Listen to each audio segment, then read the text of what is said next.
Good morning, Bitcoins. Today is Tuesday, November 15th, 2022.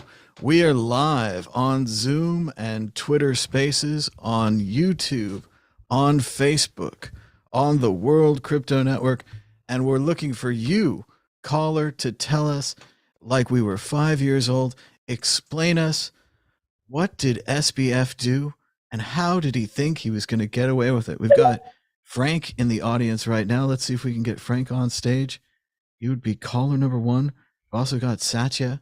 You can join us on Twitter Spaces at Mad Bitcoins. You could also share the link to this show. We want to know, what did SBF do and how did he think he's going to get away with it? It's amazing. Let's see if we can add more people to this space. Let's see. Co-host, speakers. We are on Twitter Spaces. They've given us soundboards. That's amazing. What amazing new technology. Voice transformation, soundboards. We've got a binary user. Binary, join us on stage. Tell us, what did SBF do and how did he think he was going to get away with it? People want to know. Let's see. Co-host, speakers. Invite co-hosts, invite speakers. Interesting.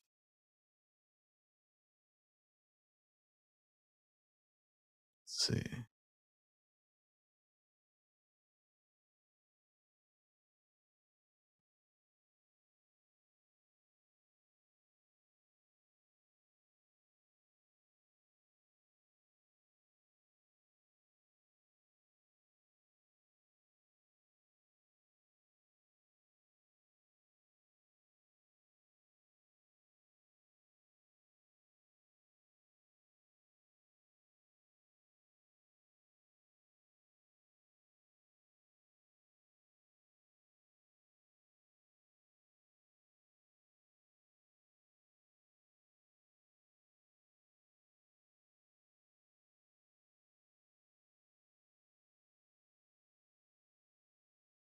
Trying to get some co-hosts here, seeing why SBF did what he did.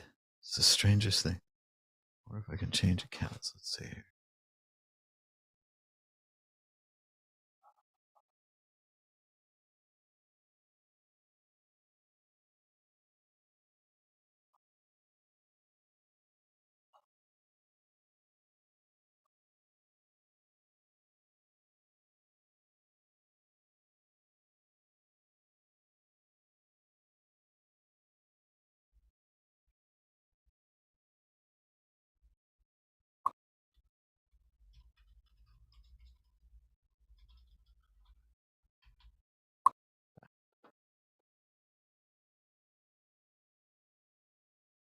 Got Morgan. Let's see if Morgan can tell us why.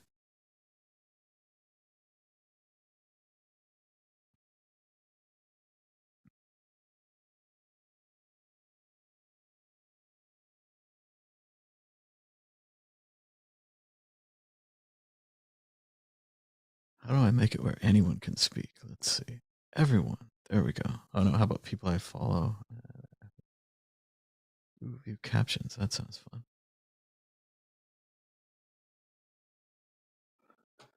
All right, we are still live. We're looking for guests here on Twitter Spaces so people can explain it to me like I'm 5. What did SBF do and how did he think he was going to get away with it? Bonus, explain why his gang hasn't been arrested yet and predict when they will. That's right. You could be the next speaker on the show. Go ahead and say hello. We're looking for caller number 1. Felonious, are you with us? What's up, bro? Hey, welcome to the show. You're caller number 1. What is your answer? What did SBF do and how did he think he was going to get away with it? I don't know. Ask Morgan. He wants to come up and talk.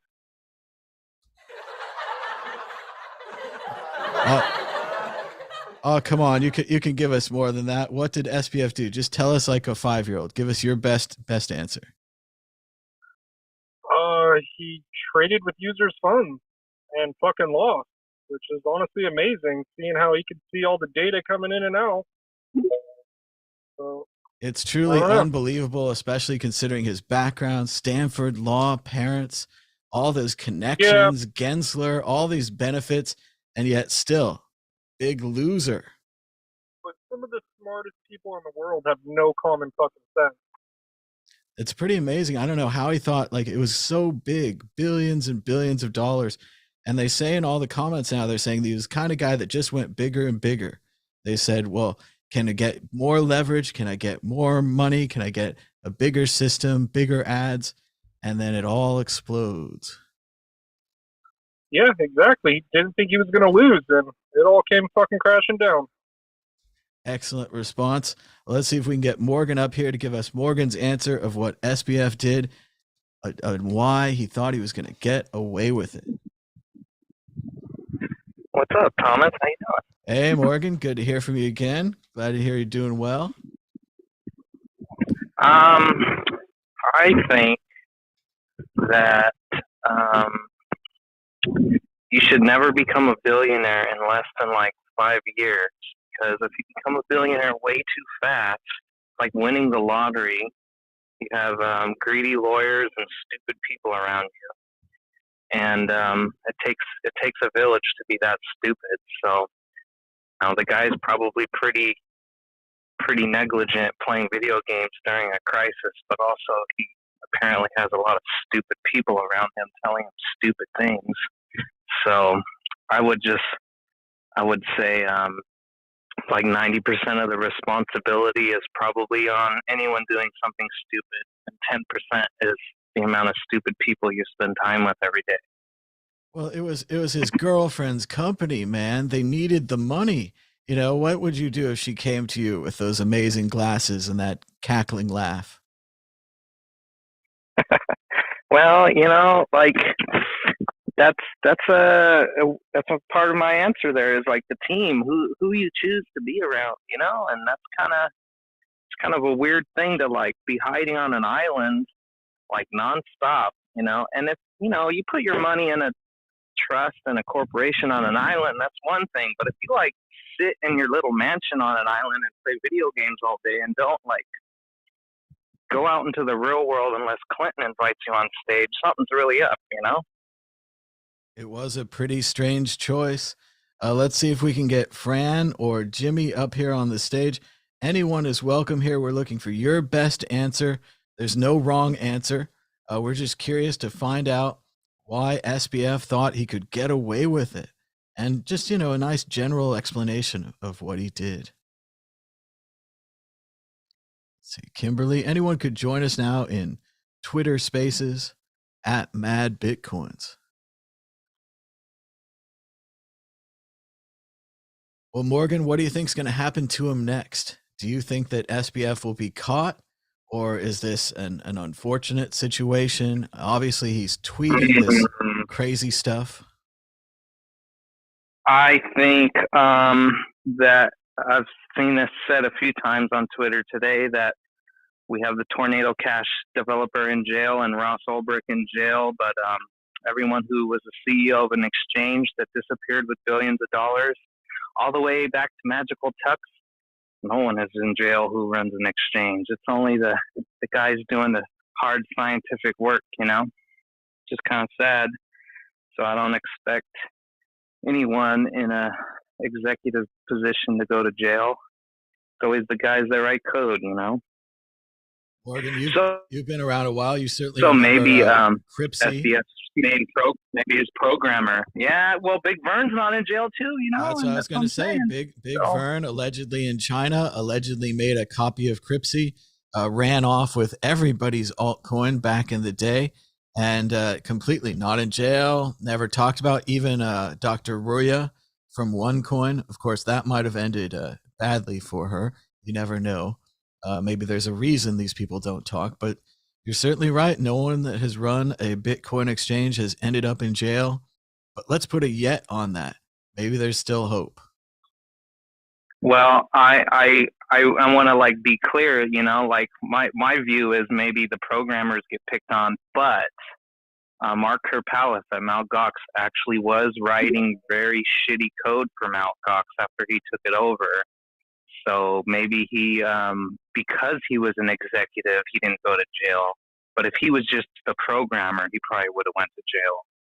So I think every programmer out there making very scary things that the government doesn't like should also become a CEO. It will protect you. It didn't protect me, but you got to be a better CEO, you know? It is interesting to see Brian Armstrong's doing good. Jesse Powell from Kraken's doing good. And then we got this guy coming along. We've got Daniel joining us. Daniel, what do you think? Can you explain it to me like I'm 5? What did SBF do, and why did he think he's going to get away with it? Well, first of all, are you in the bottom of a well? Because it sounds very echoey where you are. It might be coming through twice or something. Let's try that. Is that better? Not now, but I can continue. Well, you kind of have to think about what his motives were. You know, he started in this space, a couple years ago, and he started out doing arb trading. He's not a Bitcoiner. He's not one of us. He doesn't have the history that we have and understand what we know about the market. He looked at an opportunity and said, this is a way I can make a lot of money. And I think he let it go to his head. You know, I heard an interview with him a year ago, talking about his bright future plans for altruism, ways he could solve every problem in the world. You know, he thought about how he could take all the money that he was making and fix every problem in the world. But what he didn't fix was the money. He didn't fix the actual problem that we're all trying to solve here as Bitcoiners. And so when he built this exchange, he created something that turned into a monster. And I don't know how people took him seriously, but he apparently was very convincing.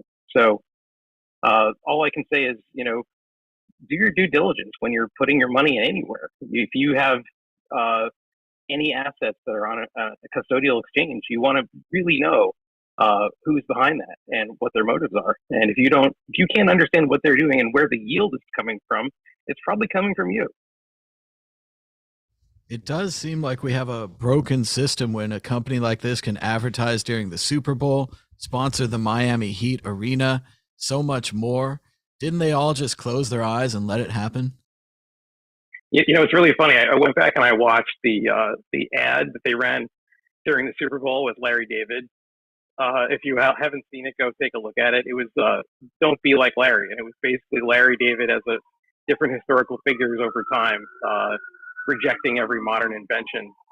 And when it got to crypto trading, he of course said, you know, no, this is not for me. And at the end, it said, "Don't be like Larry." And you know, we all probably should have been like Larry. In retrospect, it was very much a top signal. Am I still echoing? You are.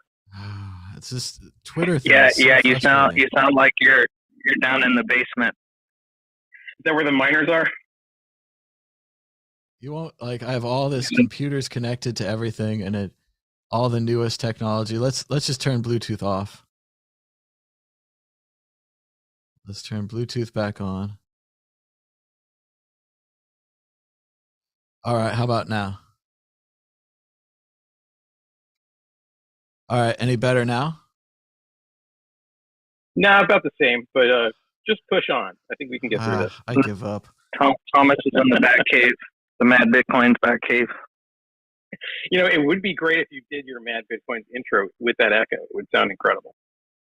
I tried to, but I don't know where this echo is coming from. It's like naturally coming from your voice. That's just what you sound like. You just don't know it, Thomas. It's playing twice somewhere. It's like the most logical choice.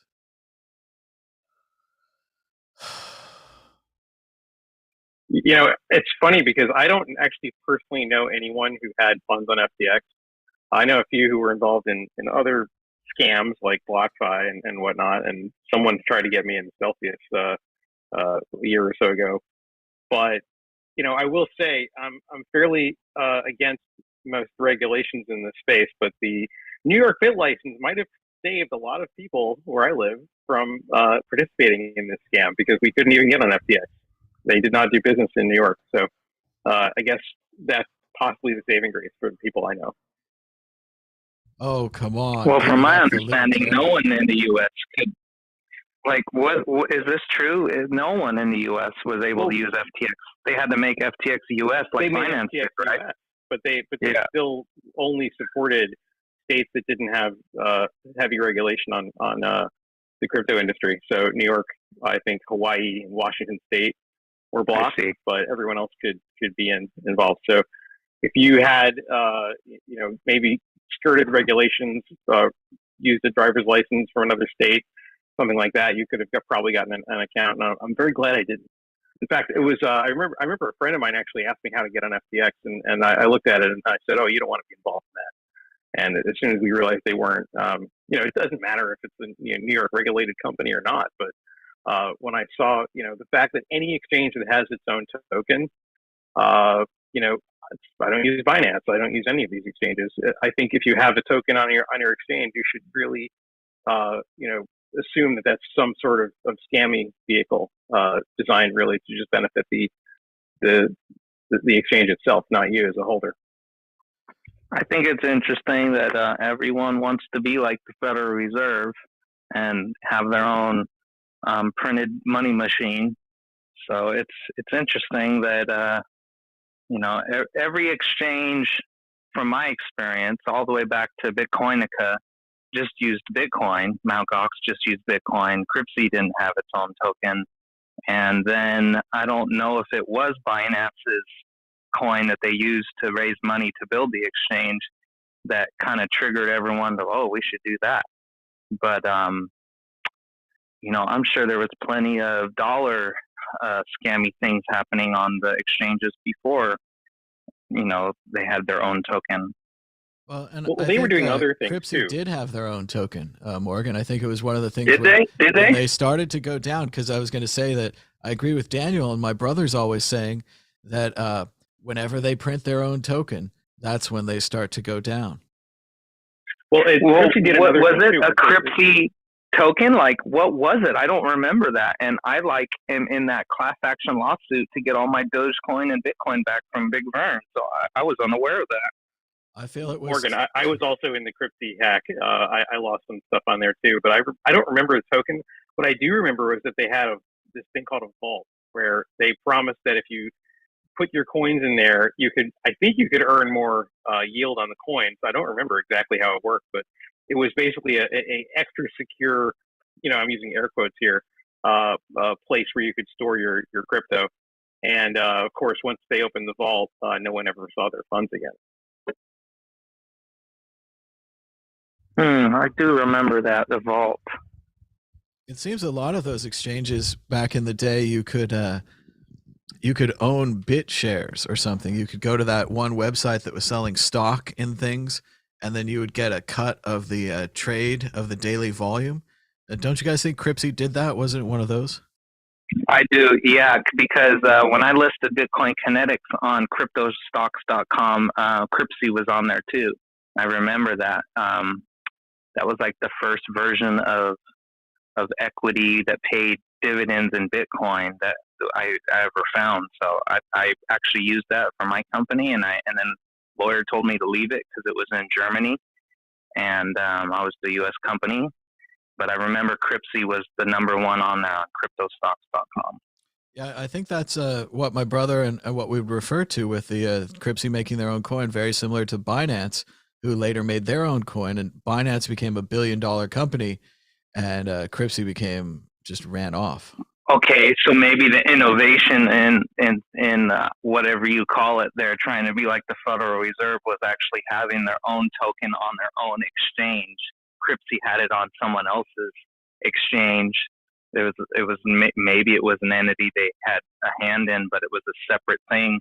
But from my knowledge, you couldn't trade on Cryptsy, the Cryptsy token, and Binance was probably the first place you could trade the Binance coin on Binance, and they must have used that to all of their derivative advantages, I think so. It's always better to control the whole stack, to have vertical integration, as the Rockefellers said. Want to own it all.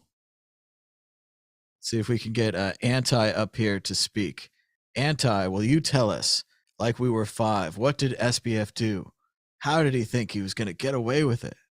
Why do I sound like I'm in an echo or something? I don't know.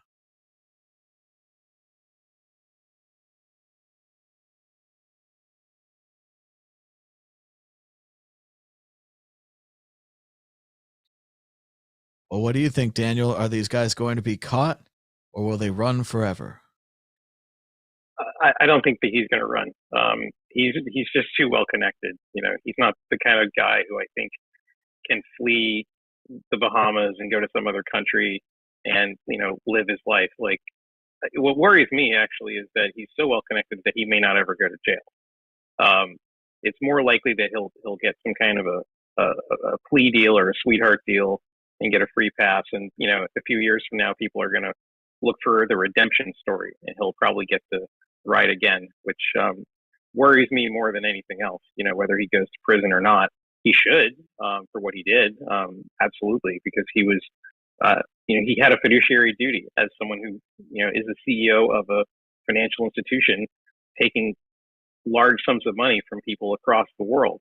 And the types of people that invest with him, obviously, many of them could probably stomach losing what they invested, but general public, there are people, I read stories of people who've lost everything on this. And, think about the teachers' pension funds that invested in this. And of course, they all had to, do their due diligence, and clearly they didn't. But the fact remains that he is someone who probably will live on from this and not face the type of prosecution that he deserves, and that other people in this space who've done far lesser crimes have been forced to have to contend with. In context, just remember that not one person from Lehman Brothers went to prison. Not one person from Wells Fargo went to prison for making fake accounts and stealing customer money. And not one person from JP Morgan, HSBC, or Deutsche Bank for laundering money for drug cartels and ever went to prison. So you can't expect prosecutors to want to put anyone who has money in their pockets to prison. That just has never happened, which is sad. But don't expect this to be like the first lightning strike where someone like a fiduciary goes to prison, because it's not happened in my entire life. And then the other thing is that he was actively involved in working with regulators in Washington, trying to craft regulations that will affect the space that we are all in. And so it's more likely than not that the regulations that he championed will live on and be turned into law, regardless of the fact that he's a scammer and someone who shouldn't be taken seriously in this space. But clearly, the things that he was promoting are exactly the things that this government and governments around the world are interested in pursuing, in the goal of trying to become the arbiters of what digital currencies are. And so I expect the fallout from this will be many years from now. We'll still be living with it, just like we're living with the fallout from Mt. Gox. The bit license in New York, which was crafted specifically to deal with the collapse of Mt. Gox and people losing their funds under the guise of protecting consumers. And of course, we saw what happened there. We saw the person who wrote that policy went on to work in the industry. He became an advisor to Ripple, and now he works for NYDIG or NYDFS. So clearly, there's an agenda here. We all know this, and the agenda is to essentially capture this industry and allow the governments to have their say. And the only thing that gives me kind of an encouragement, a bit of encouragement, is that Bitcoin is a response to the financial collapse in 2007 and 8. And so perhaps this will encourage more people to take a second look at Bitcoin and realize that it is the only technology that can protect us from this type of occurrence again.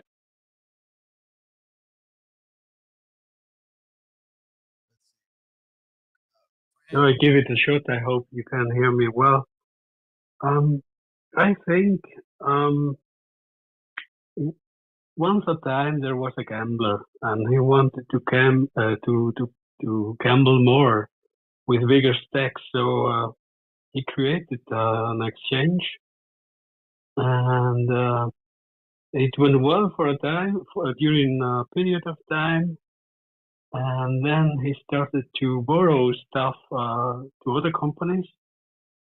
And well, it seems like everything is lost. But now I have a set of questions I would like to have you guys answered.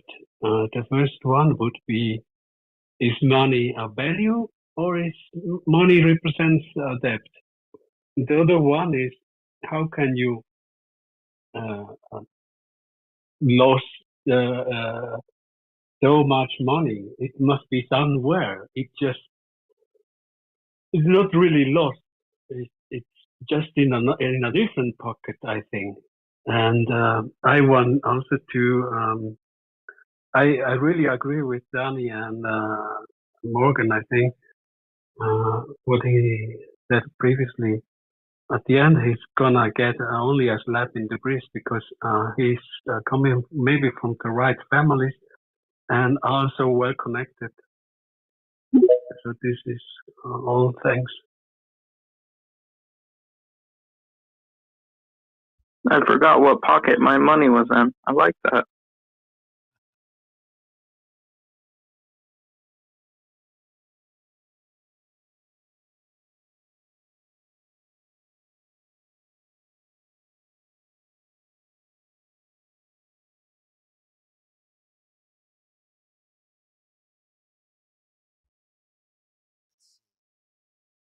Do I have any volume? No. I lost all the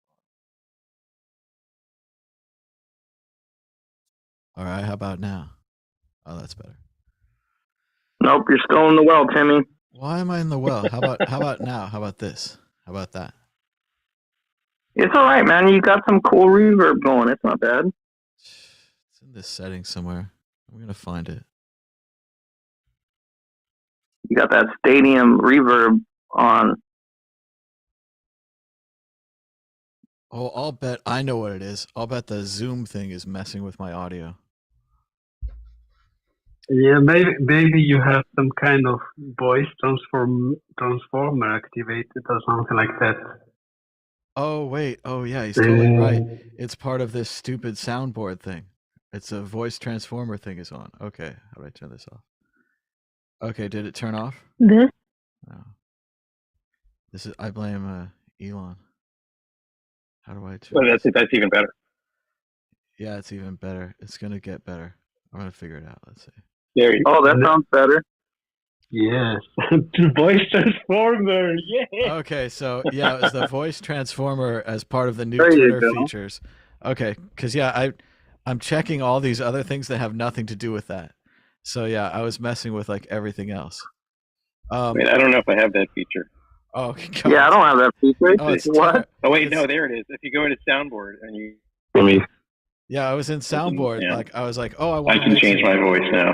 exactly. And then if you don't know about it, you're stuck in there forever. I love it. Okay, I'm turning that off. But you know what? I am going to use the soundboard now because you know, that's clearly something that enhances the sound. First of all, where the hell is this soundboard on the mobile app? It looks So like you have a, the little magic it wand looks like down a at the bottom. magic wand for some reason. No, I don't. Oh, you guys are all on iPhone, huh? Oh, you need to update your app, man. No, they just hate us because we're Android. They don't give a shit. All right, so now that I can, let's see, can I even hear myself? If I could hear myself and it sounded right, You sound proper now, madman. Cool. Okay, so is money a value or a debt? I mean, I think obviously as optimistic Bitcoiners, we want to think back to the time of the gold standard when money was a value. But unfortunately, we have to say right now, if we're talking about Federal Reserve bucks that are printed by the USA, it's definitely a debt. So did FTX have value? Did he have debt? It's tough to say. I've seen these incredible things lately where they say he had no Bitcoin on his books, He had all this list of paper where he's supposed to have real Bitcoins, but he had no actual Bitcoins.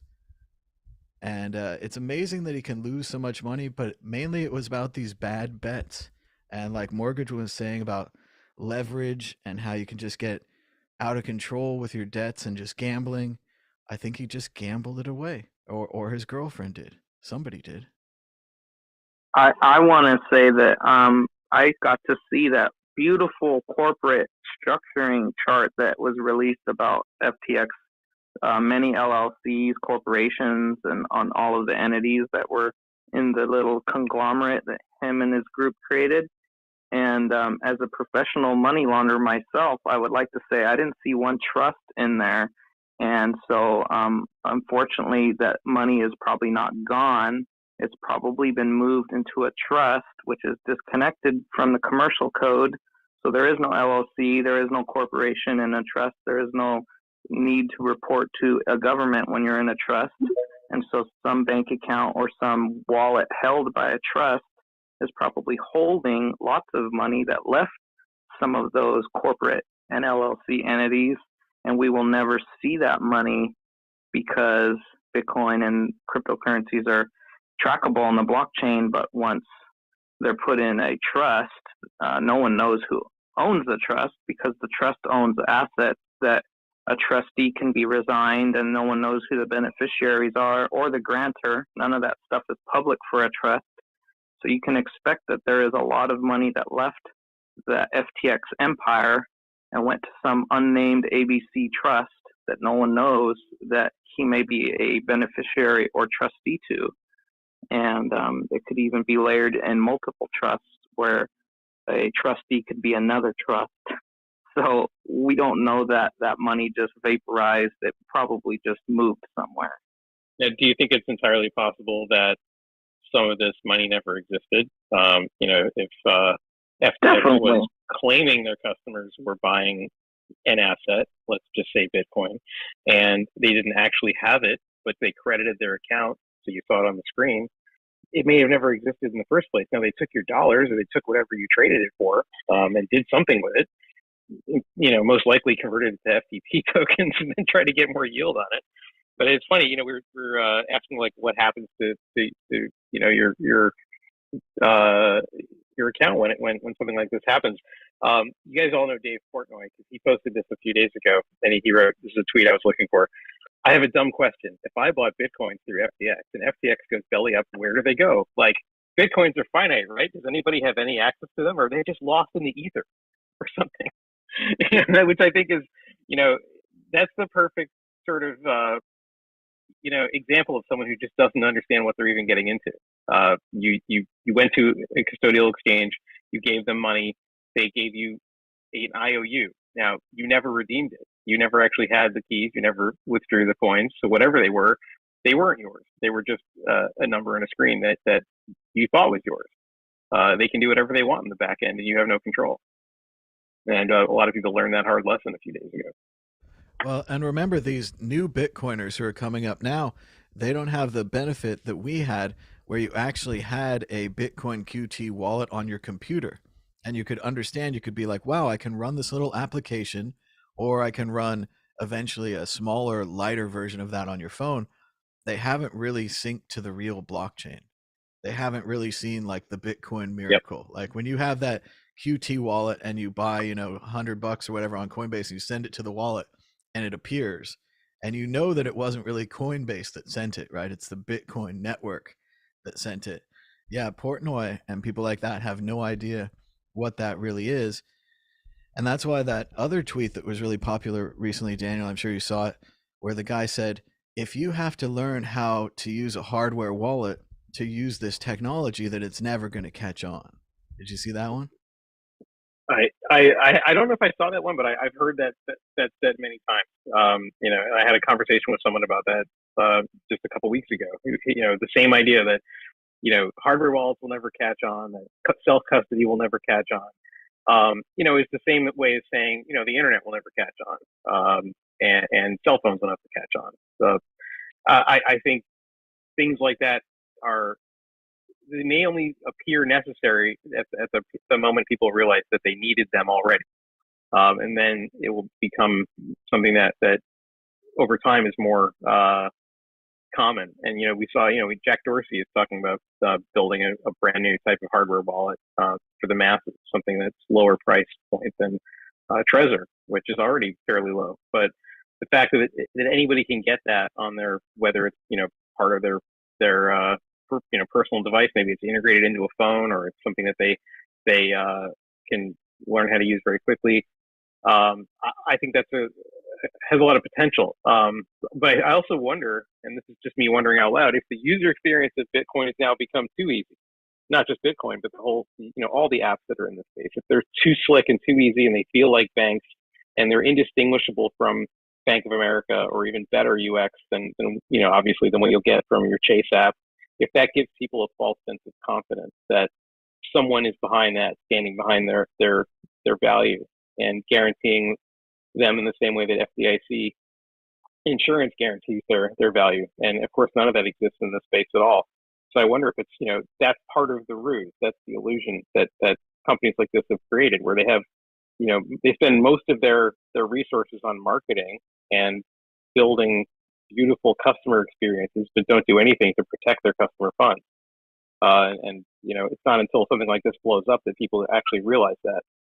And we've never seen anything on this scale before in this industry. Back when Mt. Gox exploded, like, people kind of expected that. Like, you could tell this whole thing looked like it was built like a MacGyver machine. It just sort of, I don't know how it ever held It was together. made for Magic the Gathering cards. Yeah, of course. It was never designed for Bitcoin. It was just kind of slapped together, hastily when they realized they could make a lot of money off of Bitcoin trading. I think what you said about user interface is really interesting, because it makes me think back to the Satoshi client, when we had wallet, node, and miner in one application.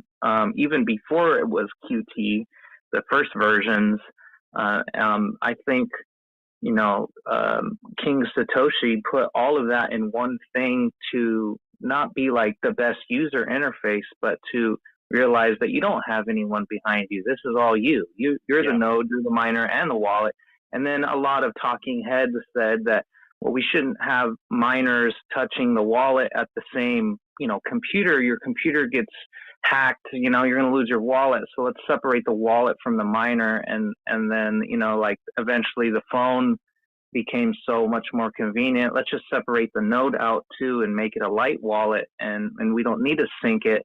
And all of that has faded into what does Ben Franklin say?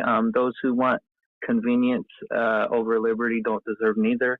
And so exactly. Yeah, but what I will say about that also is that I think just the technological limitations of a home computer mining. I wasn't fortunate enough to be part of that early class of Bitcoin users where I was able to mine back when it was still possible to do on a laptop or a home PC. But once it got to the point where it demanded so much processor resources, so much power, you couldn't really mine and use a wallet on the same machine. It sort of had to separate. And so I credit Mad Bitcoins with inspiring me to build my own node. It took me longer to plan the whole process than to actually build it. I probably thought about it for a few weeks and actually many years of thinking, like, how do I even run a node? I don't even know how to do this. And then I saw how easy it had become. And so I went and bought all the parts. I got Umbrel, downloaded it, set it up in an hour, and watched the blockchain download. And, just to what you said, man, Bitcoin's the magic experience of just seeing the blockchain download for the first time. I'd never seen that before. And I'm watching these early blocks come in, from the Genesis block on to the latest block. And, I can look back and remember, like, yeah, that's when Silk Road happened. Like, there's the Hal Finney transaction. There's WikiLeaks. It's all in there. It's all in the history of Bitcoin. And so to have that kind of perspective, you kind of have to have been at least observing the space for a bunch of years, if not participating in it directly, to really have that kind of clarity and understand what it is you're seeing. And so, do I think everybody should run a node? Yes. Is everybody going to run a node? No.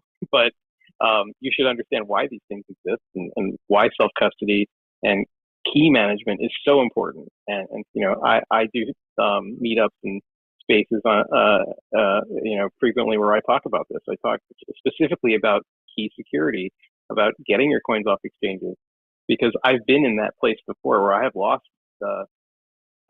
coins because I was mishandling my keys or trusting a third party. I don't want to see that happen to anyone else. And so, it's not, it's about me, like, hey, look at me, look at the mistakes I've made and learn how you can protect yourself. But unfortunately, a lot of people have to go through that pain to really understand why they need to do something. The really neat thing about downloading the blockchain is that, and it's always going to be the same even as computers and network connections get faster, is that there are so few transactions in the beginning. So the first couple of years go really fast, and it gives you this false belief that downloading the blockchain is going to be easy. And you're like, this is That's a right. piece of cake. I should have done this years ago. It just, it dribbles right out. 2011, 2013, oh, it's just kicking along. And then you get to the more popular periods of Bitcoin and you start to realize the magnitudes that we've increased only even in the time that we've been watching this, where the blockchain's really big, like we're, downloading days and days now at this point, right? Yeah, you see that it's sort of an exponential growth in real time. You can see it happening. And the first 50%, 60% of the blockchain is downloaded in 2 hours, and then the rest of it takes 6 days. You get to that 95, 99%, and you're like, when is this going to finish? And you realize you're still, thousands of blocks behind the current block. And finally, when you get synced, then your node is up and running, and you can actually do things with it. And that's when the second sort of phase of the magic comes in, when you can look at the block explorer, you can set up a lightning channel, you can do all these things to add utility to your Bitcoin experience. You can actually verify your own transactions. You can connect your own wallet directly to your node, so you don't have to send your data out to some third party. It's I think that if you value your privacy, if you value the practice of understanding and being a Bitcoiner, which means really having that self-sovereignty, being able to take control of your own financial life, it's something that you shouldn't miss out on. But a lot of people, they're in it for the gains, they're in it for the dollar gains, and so they don't really see the benefit of all the things that I think we have internalized over the years that we've been part of this experiment. Morgan, what do you think? You've downloaded the blockchain before. I think that we have Jack Dorsey and Square making these hardware wallets. I spent my Bitcoin career making full nodes and devices that accepted Bitcoin, like machines. I think I would love to see the full node become as popular as the hardware wallet. I think the companies that have done the software for the full nodes, like Umbral and things like that, are great. I think the problem is there isn't a ledger for full node. There isn't a KeepKey or a Trezor like company that is making full node hardware, software combined. They're just software companies, and they're people pushing things onto Raspberry Pis and their laptops and other things. It's all, separated. Raspberry Pi was not made to be a full node, but it's being used as a full node. And like Trezor was made software and hardware, and Ledger was made software and hardware to be a hardware wallet. And that's, I'm assuming, what Block and Square is making, is a software hardware stack dedicated to be a hardware wallet. I want to see someone make the equivalent of the Ledger and market it right of the full node, the software hardware in one piece, made specifically for that. I tried to do that years ago. It's very difficult, but we need full nodes that you could just buy out of the box and turn them on. And the hardware and software are made to pair together, and they work. And they need to be sold like at the equivalent of Walmart, just like the Ledger is on Walmart's website. And that's my hope, is to see the full node become a normalized piece of hardware you have next to your PlayStation and Xbox, and you just bought it from the store and turn it on and it works. And then the next thing would be that same exact equivalent hopefully happens to the miner. But the full node to me is more important. There's plenty of people working on the wallets, and there are plenty of companies mining Bitcoin, but I think there's definitely not enough companies working on the full node. And since those three things were separated from each other from Satoshi's original software stack, I think us Bitcoiners specifically need to dedicate our energy, money, resources, our companies to building wallets, full nodes, and miners, because those are, that's Bitcoin. That's all it is. And I think that would be great because downloading the blockchain is awesome, but to do all the Radio Shack like work of setting up a Raspberry Pi and flashing SD cards and all that is cumbersome to anyone who's not a computer nerd. And everyone has a PlayStation or an Xbox, and they're magical computers. They were found in warheads in Saddam Hussein's ballistic missiles. They're great computers, but all you do is buy it and turn it on, and it works. So we need to just buy a hardware-like device, a full node, not a Raspberry Pi build-it-yourself kit, which is great, but I want to be able to buy something for a 7-year-old or a 5-year-old and say, hey, this is a full node. Plug it in next to your PlayStation, and it mines. Oh, well, it actually doesn't mine Bitcoin. It just keeps track of Bitcoin. You want to miner it, you got to buy the second device and plug that into your full node. And it needs to be baby steps like that. And oh, here, let me set you up an actual hardware wallet to keep track of those coins that comes from the full node that the miner, made. It needs to be Lego-like. And I think the full node's a piece that's not there. It's not done right yet. I love Raspberry Pi. I love setting it up. I love downloading the blockchain. I love the things like Umbrel and the Bitcoin full node, all of the software companies and the Dojo, the Samurai Wallet versions. All of those things are great. But a 5-year-old may not be ready to do that. The 5-year-old will play Grand Theft Auto on a PlayStation because they push a button and it turns on. So it needs to be that level of out of the box, I kind of want to play devil's advocate on that for just a minute, because while I think that that's a wonderful ideal to have, it goes back to my earlier question about user experience. And if it's so plug and play and so easy, do you think there's a chance that people might not take it seriously enough and understand the gravity of what it is that they're holding? Yes, 100%. Bitcoin is so if all three are together, I think that problem is solved. If it's just the wallet, hardware wallet by itself, or the miner, trusting some cloud miner to mine for you, or having Umbrel give you the software and you put it on a Raspberry Pi that are running out of supplies, you're now dependent on these people giving you the hardware, giving you the software, and that still is worse than the user interface problem. But if I have my own hardware wallet, my own full node, and my own miner that are total user interface easy, I am truly self-custody Bitcoiner. If I'm missing one of those, and one of those is depending on some software or hardware supplier to give it to me, that's not what Bitcoin originally was. That's why all three were stacked. So I think exactly what you're saying is really the big problem if you are only focusing on one of the three things. If we have full node, wallet, and miner in my possession, and those user interfaces are great, I'm a self-sovereign Bitcoiner. But if one of them is dependent on someone else, it breaks the whole thing, Well, I think Morgan's onto something here. If you think about Coinbase and the centralized exchanges, as it is now, if you want to turn someone onto Bitcoin, you give them Coinbase, you give them Cash App, you give them Strike. These are all kind of centralized exchanges where someone else is doing the work for you. Someone else is holding your coins. And as much as we'd like them to be just exchanges and not banks, they all have reason to become banks. And people have reason to be lazy. Everyone wants to leave their coins on the exchange because they're lazy. We don't want extra steps.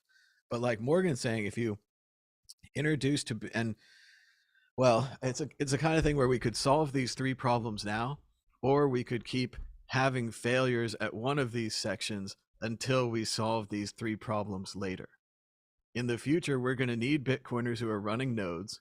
In the future, we're going to need a more distributed Bitcoin mining ecocenter, right? The The current system is miners in giant buildings in giant countries. That's pretty easy to track down. In the future, if people continue to dislike Bitcoin and want to shut it down, it's going to be a lot harder to do that if everyone's just running one in their house like a PlayStation. Oh, that machine purring in the corner, that's not an air filter. That's a Bitcoin miner. And like Morgan's saying, I can see the plastic apple-like colors. I can see them as like a red brick and a smaller red brick and an even smaller red brick that's like the hardware wallet. And all the software is open source and it comes pre-configured and it's easy to use. And it'd be a cool company. I don't know if you'd make money. Like making money is the hard part of a company. But if you could build out that line and if you could have the explanation where like Daniel is saying, that second half of the node, I haven't done the second half of the node, right? I'm busy. I know that my node is running in the corner. At least I'm pretty sure that it's running in the corner. I know it's turned on. And like Daniel said, I built it out of a Raspberry Pi, as Morgan was saying, Radio Shack style. And for me, it's no problem to flash an SD card. For me, it's no problem to format a hard drive or to mess with partitions, right? I can handle it. But for a normal person, that's ridiculous, right? And that's what it would take to really solve this problem. Because like Morgan's saying, Bitcoin came along and everyone's like, oh, what a great thing. You know what would look great next to Bitcoin? My centralized institution. And whether it's Coinbase or Kraken or Binance, they all built a centralized institution where they would make it easy for you to use Bitcoin. And as Daniel was saying, the UX, it has become enticing. It has become too easy. The new Coinbase app, and I do hope they kind of get sued for this. I don't know if you can get sued over user interface, but the new Coinbase app charges you a different fee depending on how you use the app. If you're lazy and you choose the sell button, which seems like the obvious choice, you pay ridiculous Coinbase fees. So much so that I actually noticed them and thought to myself, why am I paying such a high percentage to buy and sell such a small amount of Bitcoin or altcoin or whatever? If you go into the trading section and you know how to place a market order, right? Because limit orders are confusing. Market orders are just sell it now, just buy it now, right? Which people understand. You pay less fees. It's crazy, right? These are completely different actions. It's nuts that Coinbase is doing this.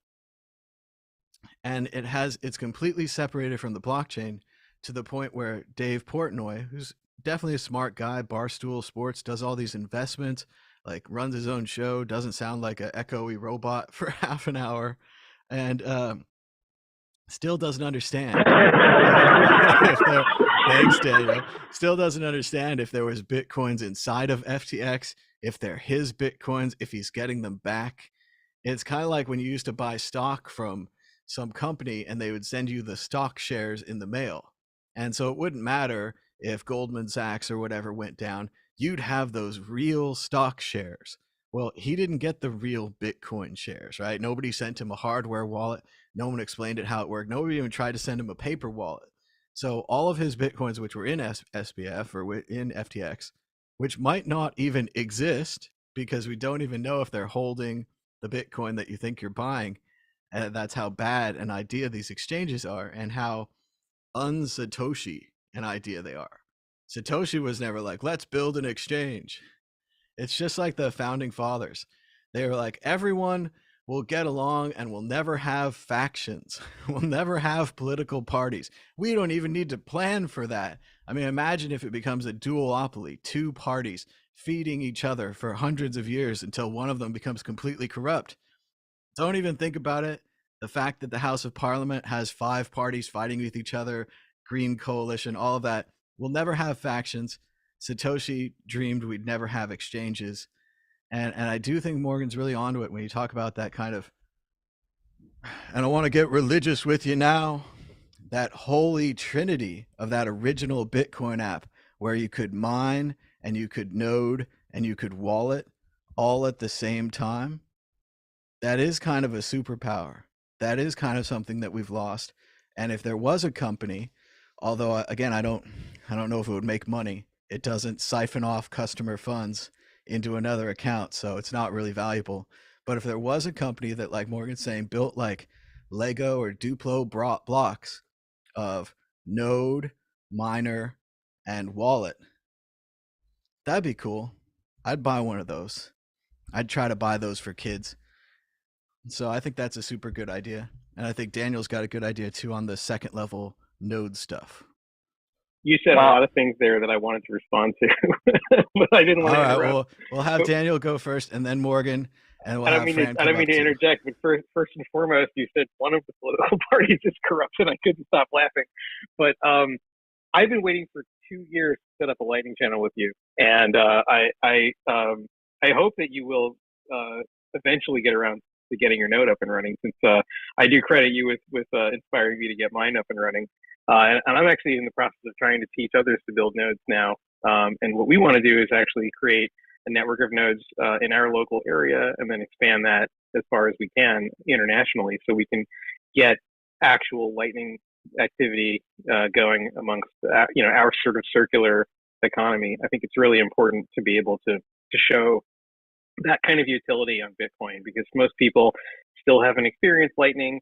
They think of Bitcoin as a slow protocol. They understand it in sort of the 10-minute blocks and the confirmation cycles. And I want to be able to share this new possibility with people to say that, you don't need an altcoin to do what Bitcoin can do because you can send any amount, almost no fees, anywhere, anytime, and final settlement as soon as the other party receives it. But to get people to understand it, and even just like self-custodying your own Lightning is confusing to people too. So I think there's so many different things that we need to think about in terms of how to onboard people and understand, like the title of this show, Explain Like I'm Five. Like you have to treat it like that. People don't really understand any of the basics. You could start to try to explain what Lightning is and what Bitcoin is, and before you know it, you've had a 4-hour conversation, and they're just, their mind is completely blank because they don't understand what you said. I love the idea of being able to create something that is easy to use for the masses, but it still takes a whole different worldview to realize that Bitcoin is not fiat currency and doesn't have any of the connections, and we have this term skeuomorphism, which you might be aware of. It's something that's used in art and design, and it's like when you try to make a user interface that looks like a previous interface. So like a lot of the early websites were designed to look like TVs and things like that with knobs and dials, and you give them something familiar that they can hook onto so that they can have some basis of understanding the technology you want to present them. And I think sometimes you need to do that to make it easy for people to get to where you are, but it takes time. I don't expect this journey for anyone to take 5 minutes or even 5 days or months. It's we've all been on this for years, and so even us we're discovering new things every day. So anyway, I'm sure I had other things I wanted to talk to you about, but I think we're running out of time, but I think, Daniel, we should do a show called like Fun with Nodes, and we should figure out how to do nodes. Morgan, I think you got a really solid idea for a node company here and for a small miner company and a small hardware wallet. I don't know if it's going to make money, but I do think it's a good idea. And I'll also try to talk to Ben about that. Maybe Ben can get some ideas like that rolling. And just before we close out the show, I'm going to give you guys one more chance. When do you think FTX will be caught? Do you think he'll end up in jail? Just really quickly, we're going to go down the line. Fran, what do you think? Well, as I stated before, I don't think maybe some people will go to jail, but I think the CEO and maybe people higher up won't go to jail because they have like a get me out of jail card or something like that, maybe. I hope they would end in jail, but the reality looks a little bit different at the moment. I just wanted to mention that sometimes it's not an issue to get some Bitcoin full nodes. It's more to get them spread around the world. If you take a look at bitnodes.io, you will see that most of them are in the US or Europe, some in Asia, and a few in South America. But there are a lot of empty spots, so there is a lot of room for improvement. I think that's a good goal for Thanks. Bitcoin to have. And thank you, Fran. I think, Morgan, you're going to agree with Fran here. He's not going to be caught. As a person who's been in prison over Bitcoin, I will say that not even 100 years ago, everyone who was in prison was there for white collar money crimes. Because if you stole a horse, you hung, and if you shot someone, you hung, and if you said something, antithetical to society, you were hung. So almost everyone never went to jail up until 100 years ago. They were just killed for their crimes. And you stole money from the train, you went to jail. But if you stole a horse from the train, they hung you. So I would say that if you impoverish country amount of people, I'm all for the gallows if he does get caught. But I also have sympathy for anyone who goes to prison because it fucking sucks. But the guy says he doesn't like books, so maybe he does need to go to prison so he can learn how to read a fucking book. So that's my 2 cents. We'll have to see how it turns out. And Daniel, are you going to agree with the panel? He will be caught, but not jailed, and not jailed forever, like I think we're all thinking. Yeah, in fact, I don't think he's going to be caught. I think he's going to turn himself in, and then he's going to play some sort of sympathy card and use his connections to avoid any real repercussions. He'll probably have to pay a fine. Perhaps he'll have to do something philanthropic with the rest of his life so he can try to redeem himself. But do I think he's going to be like Ross Ulbricht and rotting in prison for the rest of his life? No, I don't think so. I think he's going to be. He's going to pick up trash on the side of the freeway? You mean shitcoins?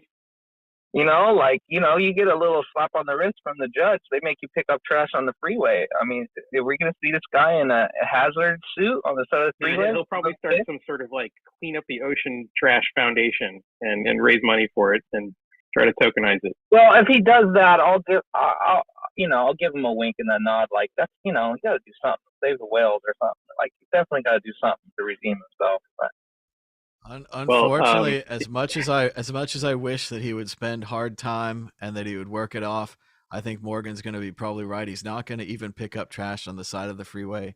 He's incredibly powerful. He's incredibly well connected. It's a natural response. We all want him punished, especially people who lost lots of money and people who know people who lost money. But I don't know for sure that it's going to happen. So thanks so much, Morgan, Daniel, and Fran, for joining me on this great show. Morgan, good to see you again. Daniel, it's been a while as well, too. Maybe we'll do these shows more often, but just want to do a quick check-in and have you guys explain to me like it's 5. If you're just joining now and you want to check it back, the show will be available on worldcryptonetwork.com, on the YouTube and the Twitters and all the places. Thanks so much for joining us. Until next time, bye-bye. bye. Bye.